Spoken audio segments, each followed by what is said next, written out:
All right, this is the follow up, and we are following up today on a series of panel conversations and discussions that I had last year in 2020 entitled Broadway Uncovered. My guests today on the follow up, first time that I have two guests at the same time, are the esteemed Tom Hulce and the mighty Ira Pittelman, both of them producers on Broadway of musical theater, shows, of movies, and both of them friends of mine. And I want to express my sincere gratitude for both of them for making themselves available. And welcome to the follow up. Thanks, George. You're very welcome. George. You're very welcome. All right. I So, got to run. See ya. yeah, okay, later. Excellent. For those watching, for those listening, let me just give you a little bit of background on our history together. Tom, Ira, and myself met in 2006, I believe, at the workshop of a show, Spring Awakening at Baruch College. And I consequently played the off Broadway production and the Broadway production that was very successful. And during the Broadway production of Spring Awakening, one day in 2007, 2008, um, Tom and Ira come into the theater and they're both very, very excited. I remember this very well. So when your producers come into the theater and they're very giddy and excited, you listen, okay? And at the time, they came up to me and said, "Listen, listen, listen. We just bought the rights to Otis Williams's book. We just bought the rights to Ain't Too Proud, the Otis Williams stories in My Life with the Temptations. We want you to be the bass player of that show when it happens." All right. So fast forward to 2017, right? Um, and I do And get fun. 10 years later, 10 right? years later, right? Yeah, yeah. And I get the phone call to start working on Ain't Too Proud, which, we've done until we got shut down by the pandemic. All right. So that is our history together. I really appreciate Tom and Ira's involvement in today's conversation. We are here to talk about the subject of the Broadway Uncovered series, which is the racial inequities of the hiring processes of musicians on Broadway in musical theater and, perhaps classical music as a whole. Uh, just to give both of you gentlemen a little bit of analysis of how this situation presents itself, because I've had now in the meantime a bunch of conversations about this topic. There seems to be a discernible amount of, for lack of better expression, blame shifting. Okay. Um, you have, on the one hand, musicians who are saying, well, the contractors are telling us that we can only hire white musicians as our subs. The contractors are only hiring white musicians. The contractors, on the other hand, are saying, well, we need to get the best possible people. We need to get people who have, quote unquote, theater experience, which is really nothing else but code for white people.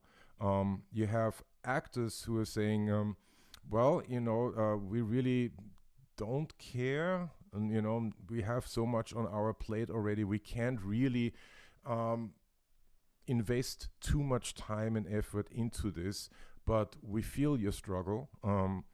And so it kind of, you have, on the other hand, you have the union whose opinion is that, well, we only here for the contracts, and the contracts are black and white on paper. That's, we can't enforce, we can't really make sure that a certain quota is being used up by black musicians, by female musicians, by whoever. The one thing that I have noticed in these conversations is that nobody is talking to the producers. Nobody is talking to the people who, at the end of the day, sign the checks. And that's why I wanted to reach out to you guys and just ask, how does this situation present itself to you? How does the situation of the hiring processes of musicians present itself to you? If there's really any kind of change to be hopefully had, this would be part of this conversation would be part of a step in the right direction, I feel. So who wants to take it? I'll just say I can't recall a conversation ever about who who the people in the band or the orchestra were or what they look like. Um, the, the only conversation I can ever recall is like, how can they play? Can they play this kind of music? Are Mm, they good at it? And we had our first two shows, the band was on stage. And so I honestly, I mean, if we talk about acting, the people that are in the piece, that's a different conversation. But I cannot completely. remember ever um, eliminating somebody for consideration because of like what color they were. Yeah. And strangely enough, for Ain't Too Proud, we absolutely knew we did not want an all white band and orchestra coming on the stage afterwards, even though they might have been great players. It just would have looked like, I don't know. I mean, it would have looked weird. Right. So that was sort of a little bit of the opposite situation. But Tom, correct me if I'm wrong. It's always about how somebody plays and can they play this kind of music. And Right. we did a Green Day musical, and some people who really could play and really could read, but they couldn't play that. They Mm, couldn't feel that. They couldn't feel the spaces, and they couldn't feel the fills right. mm. So and so that Mm. that's what I think. And No, I mean, that's a valid, a totally valid opinion and a totally valid representation of what happens, in the room when the decisions are being made. Tom, was your take on this? Well, it's I have to say that when we started out, it it was something that was what do I want to say? In terms of the actors, that was a very active conversation Right. between the director and the choreographer Right. and the music director Right. and the casting director Right. and us. And so there is a whole process Right. that we're in the room for. And my understanding with Spring Awakening, which is the first thing that I was a producing partner on, Mm-hmm. um, that all of those decisions were made between Duncan as the composer and uh, Kim Grigsby as the music director. Right. So I uh, I don't think that we ever even uh, Conceded. Yeah. I you know got involved in that was one of the few areas that I felt comfortable. I got involved in deep conversations with Griggs and with Duncan Mm. right from the beginning. So if somebody subbed for somebody and they couldn't quite do it, and there was a drummer Mm. and he was good, but he was he couldn't do this right. Right. So um and again, like I don't remember any conversation in Spring Awakening in particular about Right. who the person was. It was like, can they play? Can they do this right? Right, right, right. I mean, that's it's sort of. I had a feeling that that was going to be the answer, right? Because at the end of the day, there's you as producers have a lot on your mind. All right, you have uh, contracts, you have investors, you have you have to deal with certain unions, you have to deal with other, you have to deal with the actors, you have to deal with all of it, right? So there's a lot going on. Nevertheless, there is, just a step removed from that. And it's literally a step removed. There is another universe of employment. But our three shows, are like Spring Awakening, American Idiot, and Ain't Too Proud, the music is so upfront. It's such a huge part of the show experience itself. Right. Not like a regular Spring Awakening. The band is on the stage. They're like a character, and the same with American Idiot, and Ain't Too Proud. So like, it was right up there in terms of the things that were discussed and what was important. And John Miller will tell you right from the beginning, we really, really try to get the best players to do this. Yeah. And so I think our shows fall in a little different category in terms of what the music was about and who played it, and of course they were on the stage. Yeah, for sure. I mean, there's also like the continuing thread between those three shows is that they're all quite current, right? With Ain't Too Proud being the source material for Ain't Too Proud being probably the oldest, right? Since, it was recorded in the 60s, 70s, going forward. Also understand that, I asked the two of you here today to be exemplary for producers, with the full understanding that, of course, you can't speak for other people, right? But you are the one entity that I haven't spoken to yet, right? When the first time, remember we cut those first demos, George, we went in, I think we had just done the workshop, the 6-week workshop. Right. And we went into the studio and we cut demos. I just was that when Jeremy did vocals after having been hired for about 3 days? That's right.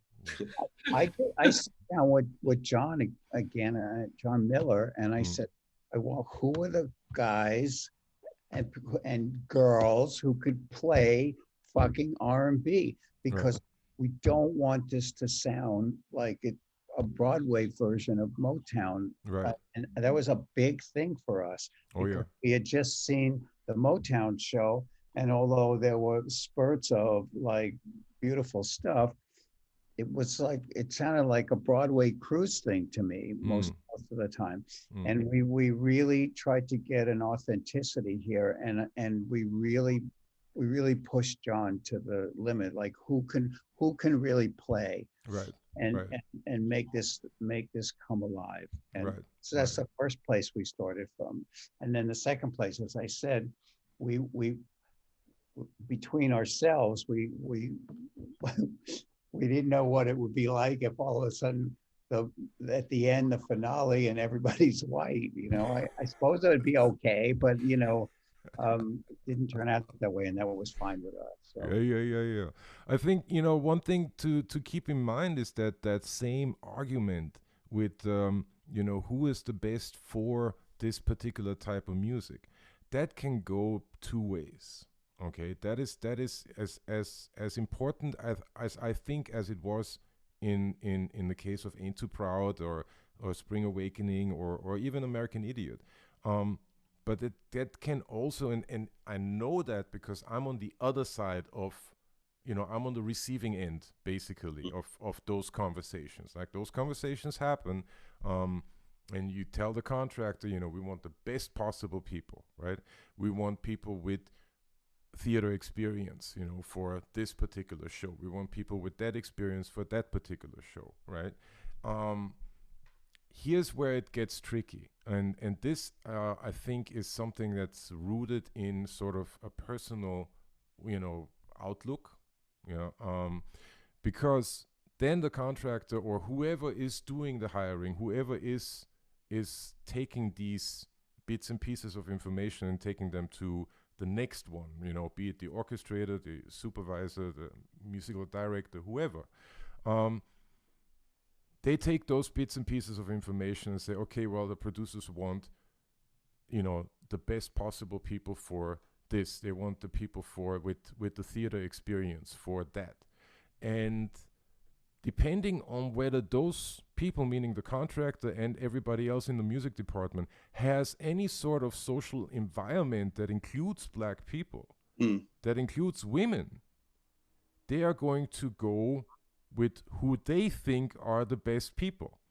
And that is usually whites and males. And that's why you have most of it is way over 75% of all pits. When you look into the pits, there's a bunch of white dudes looking back at you and nobody else. Right? So that's the only thing like that I would add to that conversation in terms of looking for, the best possible people, which I think is a very, very valid point. Like, I had this conversation with John Miller, and he was like, well, you have to realize that Broadway cannot be the starting ground of your career, right? And what he meant by that is that you need to really bring it. Like, you cannot start out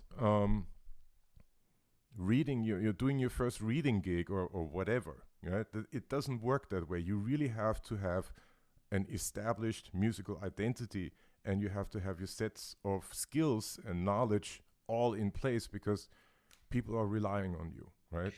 No, I think yeah, that's obviously true in lots of shows, maybe most shows, I don't know, but Ain't Too Proud is a particular thing. Like, Oh yeah. No, I'm you not. can't play if you can't feel those fills and stuff, you really stand out like a Oh sore yeah. thumb. Oh yeah. No, no doubt. So, No doubt. no No matter doubt. what color you are, Yeah, and yeah. so it's very, the skill set is real. Yeah. If you can hear anything in music for John Miller, for Kenny, Right. for you, and so No, I get that. I yeah. get that. I mean, understand that we're using Into Proud, we're using American Idiot, Spring Awakening, we're using the two of you, and that's why I'm so grateful for your participation in these conversations. We're using you as an example, right? This is not, don't take this personally, or No, I mean, I could see what you're saying, that for yeah, some contractors, maybe you know, they're not in social contact with a diverse amount of people, but yeah, I still would be really surprised if someone was a really, really good player and they could make the pit come alive, and it's a musical. I just would be really surprised that anyone would think that they don't want them in the pit.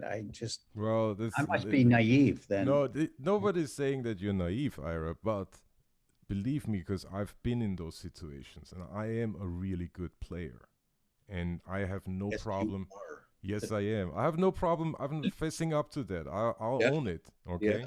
Um, I've been there. Where it's the as light skinned as I am, I'm still too dark. Wow. Okay. As light skinned as I am, I'm still black. As light skinned as I am, it's still everything sounds great. This is a real quote, right? Everything sounds great, but it's just different. What what what the fuck is that about, right? Yeah, yeah. It's George, still, yeah. Go ahead, Tom. uh, Sorry. I think it was on we were involved in the development of uh, um, Fortress of Solitude. Right. Right, But right. and Which I played, by the way. that's right. that's crazy. Um, uh, and I know that there were. I think that was the show. I know that we worked on something where there were conversations that were about um, an urge. I don't remember if it was from the composer of the piece or if it would have come like from Clancy, who was arranging, Right. but that there was an issue about um, people who hadn't played shows but were awesome musicians, Right. but didn't have the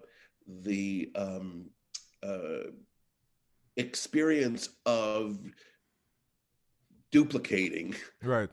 night after night, and that was a conversation that had to do with people who may have been awesome, but you would have had to welcome a kind of improvisational element to what was going on. Right. I remember those conversations. You know, what show was that, Ira? Was it Fortress?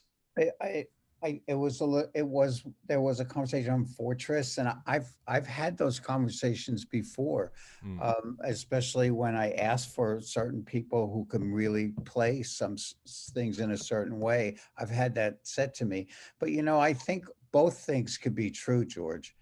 I think that I think that people might have an inherent or like certain biases, but or they hear music in a certain way, and I've had people say things to me sometimes and say, you know, that doesn't sound right, or that does sound right, and I'm thinking, what universe, you know, and some of it's subjective, Yeah. but some of it's not if you had any experience with players and music and stuff, it's not really subjective. But Right.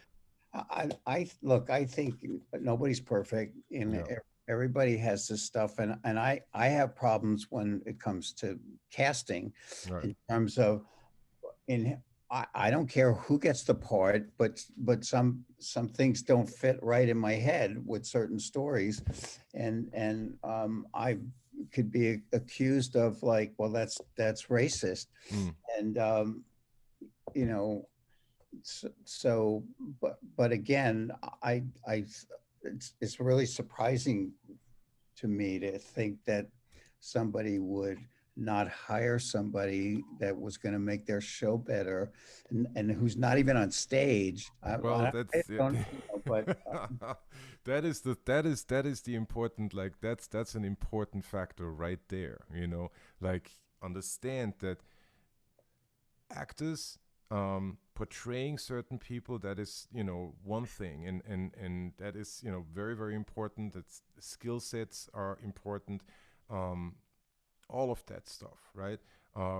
There's a lot more, perhaps a lot more involved in terms of just conveying certain characters. That's not necessarily what I'm talking about, or what this is about, you know. This is about what happens behind the scenes. Yeah. Right? This is about what happens in an orchestra pit, that unless the audience gets up in the intermission or after the show and really peeks into it, they don't see what's going on. And it's debatable whether they should, you know. Like I remember, just to give you an idea of how traditional the Broadway environments can still be, and how, to a certain degree, racist it definitely is. When we did Spring Awakening, right, the band is on stage, right? Yeah. I am at a party, and I cannot remember for which show, but someone in my social circle was having a party that featured another show that was, you know, prominent during that season, right? So I'm at this party, and we're having a good time and having drinks and whatnot. And I talked to some insider of the theater world. I forgot who it was. And the dude is really there, and you know, what do you do? And, well, I'm in the band of Spring Awakening. Oh yeah, I think the band should not be seen. Right? Yeah. I mean, you know, it is really funny, because that's a valid position. You know, know, the stuff Michael did, and with Tom's insights about what we put on stage, the audience, the band and stuff, that was very iconoclastic, you know. Oh yeah, no, it was totally. I thought it was great, but some people didn't like it, so it took him out of the show. But for him at the time, it was like, it was a breaking of the theater tradition, and Yeah, but therefore that's right. for the all the reasons that we like it, right, Yeah. was exactly the Yeah. reasons why he didn't like it, and because Yeah. it totally went against the grain of what theater was supposed to be for him, and he made But no. that's a valid position, don't you think? It is to a certain degree, yet we can also say that, well, change is the only constant in the universe. Yeah. All right, there's no denying that is a valid position as well. And Yeah. therefore, if we really open this art form up and continue the work that has been done over the last, over centuries, right? This we're not doing thespian plays anymore, in a round theater. I mean, this, Mm. they're I being think done everywhere, right? We're doing I them on think Zoom now, for what it's worth. I think the criteria should be, does something work? Does it make what's happening on stage work better Yeah, or not? The fact that it's a change from what's always been, I don't care if yeah, that's good, and then it should stay that way. But does it work? Does it make it better? Sometimes people do changes and there's nothing more than that. It's a change. It doesn't make right. anything better. So that's the criteria I think you should use when you're Right, making right. changes. So one thing to, and to sort of sum this up or come to a conclusion, simply because I also don't want to impose too long on both of you gentlemen. Um, One thing that I think is an important, bit to keep in mind is that uh, we are, now in the year 2021. We're not in the 60s anymore. We're not in the 50s anymore. We're certainly not in the 20s or 30s anymore, where there were no black plays on Broadway Mm. whatsoever. Okay. Um, number one, there has been an incredibly strong tradition of black musicians on Broadway, right? And they have always had to excel, against, the racial inequities that were forced upon them, right? As part of that excellence against those inequities, they had to have a firm, solid uh, grounding in freelance work, because if they were to only rely on Broadway work, it would not have happened because they didn't get hired, right? Mm. So number one is the tradition of black musicians that has always been there. This is an important thing to keep in mind, because again, representation is so important, and if we don't see it as in sort of a historical context, we lose perspective. And the other thing is, the and this is in my opinion a difficult argument to make, yet I think it's a very valid argument. We are in 2021, Yeah. and pits, Broadway orchestra pits, orchestras, ensembles, call it what you will. It doesn't matter what the fuck you call it, right? Should represent 2021, right? So that conversation of, are there any black players here in this pit, is something that needs to be included. Otherwise, it does not get included, because not even because of biases or because of malicious biases or whatever, but because it's so out of the ordinary as it is. Like the meter has gone off center so far at this point that all of my peers from the black community, from black musicians, don't even consider Broadway work as any kind of viable option, because they're like, well, guess Yeah, what? We are not going to get called for this anyway.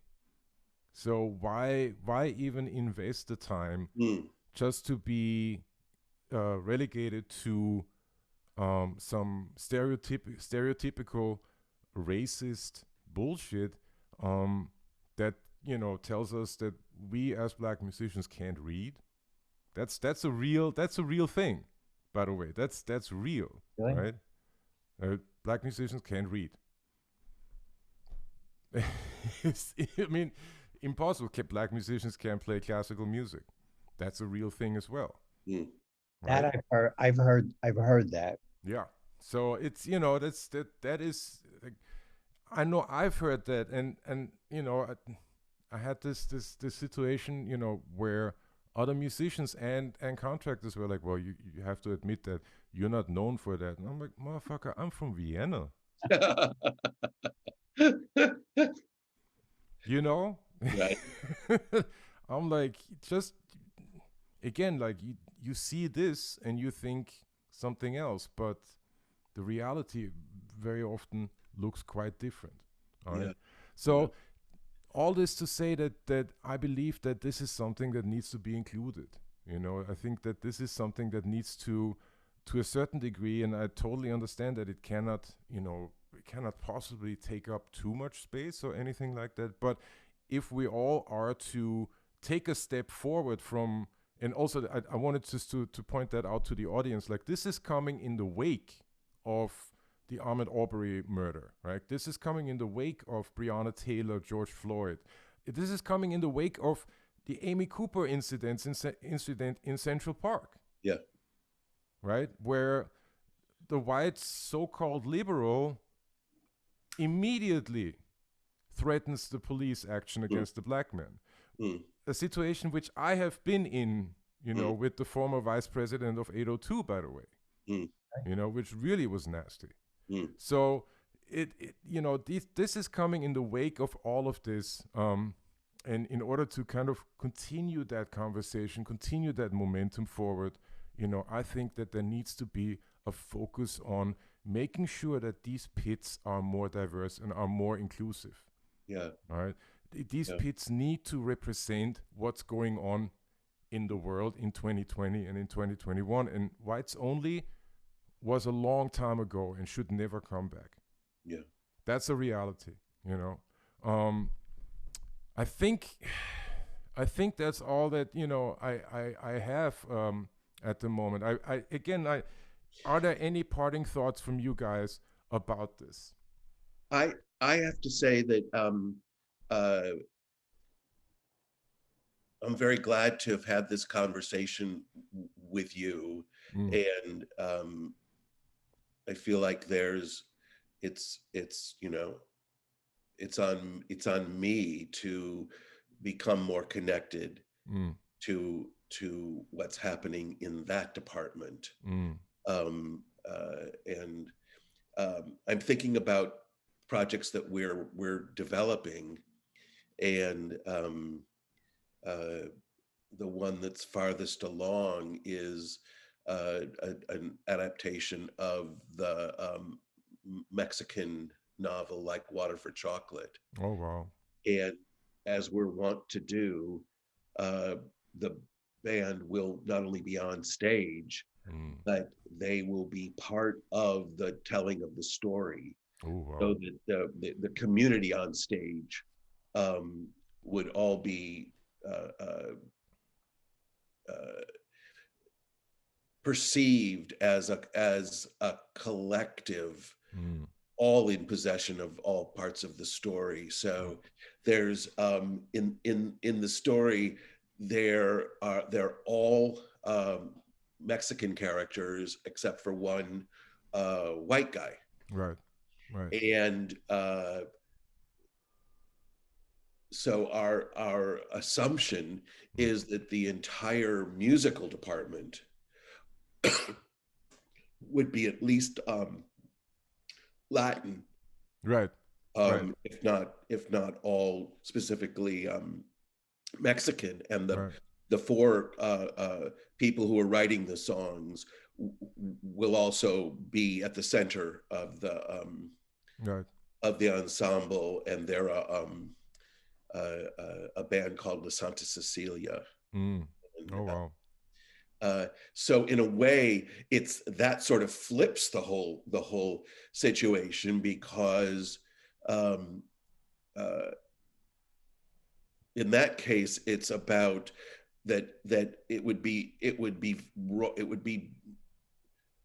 wrong for the story, right, if we had white players in the middle of this Mexican community, right.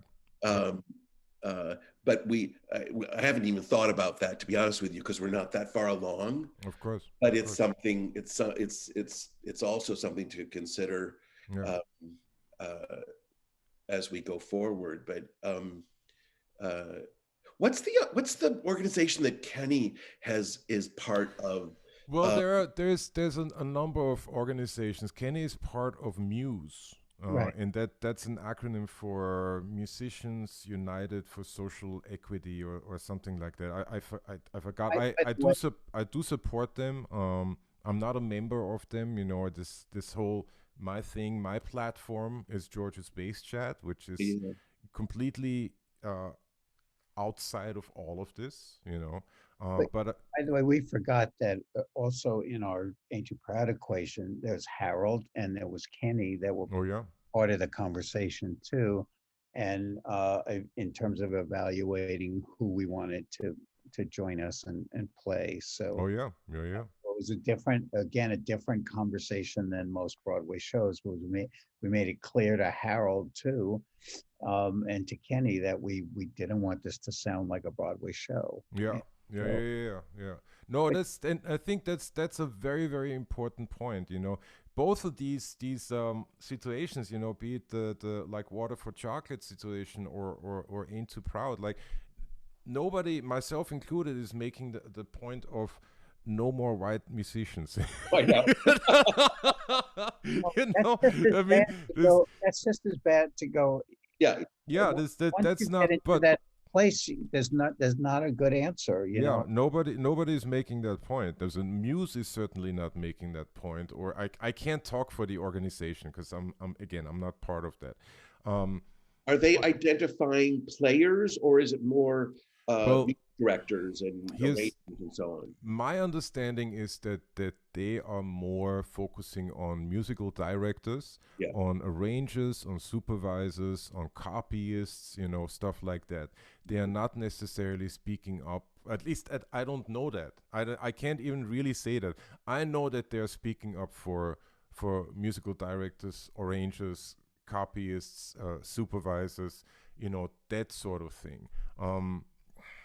You know, as I said, like I'm going to have this conversation with Adam Krauthammer, who's the president at 802 now, you know, whose election as a president, at least in my mind, signified a discernible shift in from, you know, old school to something that's more contemporary, right?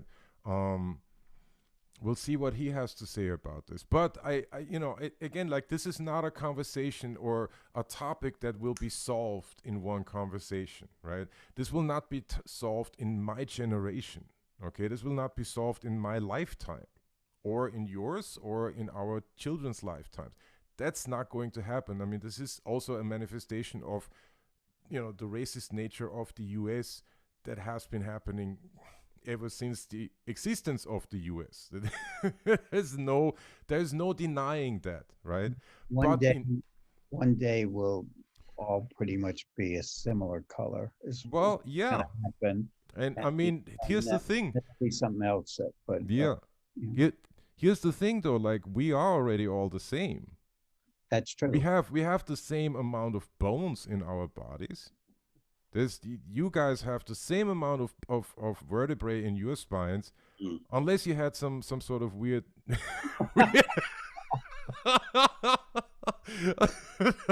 unless there was some work being done. But my point is that we are the same already, you know. So again, like all of this to say that this is a manifestation of the history of this country. There's just no two ways about that, right? Nevertheless, the fact that it is a manifestation of this history, which is extremely bloody and extremely gruesome, doesn't mean that we shouldn't have these conversations and in order to move forward and you know, evolve, because that, you know, again, change is the only constant in the universe. We need to evolve.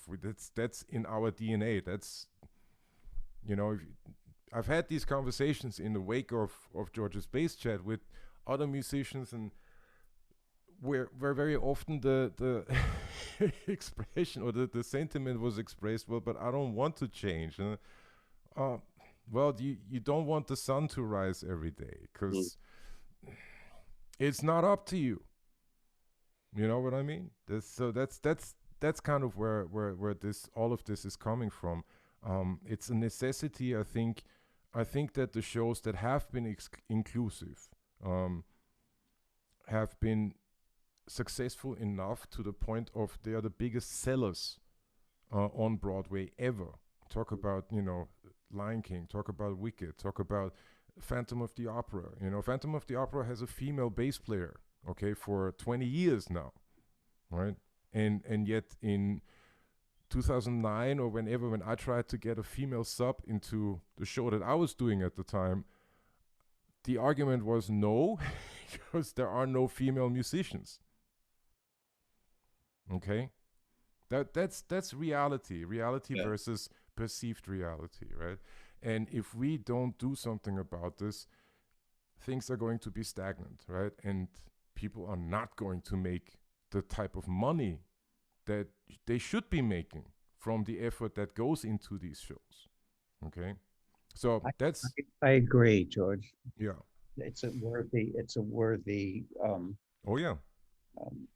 Goal to keep pushing for that. Yeah, for sure. All right. Well, listen, Tom Hulce, Ira Pittelman, I cannot thank you guys enough. I really appreciate both of you as human beings, as producers, as accomplices in in this endeavor.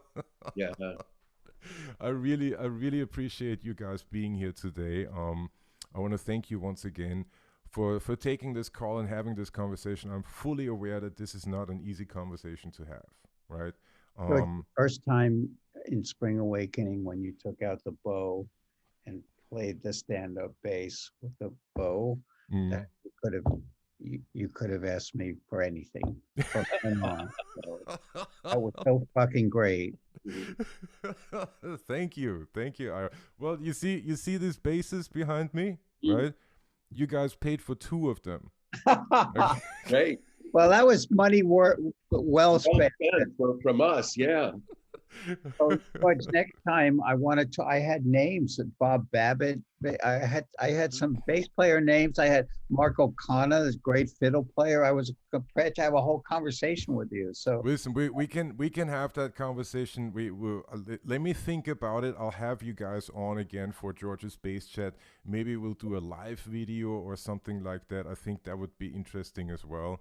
I think there's a lot of just information that can be relayed through these these means of communication right now, because what else do we have right now? We can't be in the same room, but it's nice coming, thing, George, it's coming. Yeah. And fingers crossed, as long as it takes, if we can be safe about it, I'm cool. I mean, that goes without saying. So once again, Tom Hulce, Ira Pittelman, thank you both from the bottom of my heart. It means the world to me that you're here today. And, stay safe, stay sane out there. And I'll see you guys in a couple months. How's that? Awesome. Thank you, George. Thanks for inviting us. Of course.